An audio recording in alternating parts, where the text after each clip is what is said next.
9 എന്ന അക്കം 8 എന്ന അക്കത്തിന് ഒരിക്കലും ഒരു അടി അടിച്ചു. 9 8നെ തല്ലി. അപ്പൊ 8 ചോദിച്ചു, എന്തിനാണ് നീ എന്നെ തല്ലിയത്? അപ്പൊ 9 പറഞ്ഞു, ഞാൻ നിന്നെക്കാ വലിയവനാണ്. നിന്നെക്കാ വലിയവനായ എനിക്ക് എന്നെക്കാൾ താഴെയുള്ള നിന്നെ തല്ലാം. അപ്പൊ 8 7നെയും തല്ലി. 7 6നെയും, 6 5നെയും, 5 4നെയും, 4 3നെയും, 3 2നെയും, 2 1നെയും തല്ലി. അപ്പൊ 1 നോക്കുമ്പോ താഴെ തല്ലാൻ വിലയുള്ള ഒന്നുമില്ല, 0 മാത്രമേ ഉള്ളൂ. 0ത്തിനാണെങ്കിൽ വിലയില്ല, 0ത്തിന് തല്ലിയിട്ട് കാര്യമില്ല.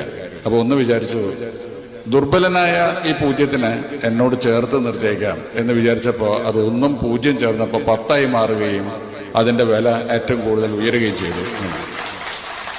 അപ്പോ താഴേക്കരയുള്ളവരെ, ദൗർബല്യമുള്ളവരെ, നമ്മൾ നിസ്സാരവരാണെന്ന് തോന്നുന്നവരെ ചേർത്ത് പിടിക്കുക എന്നുള്ള സന്ദേശമാണ് ആ കഥയിൽ ഉൾക്കൊള്ളുന്നത്.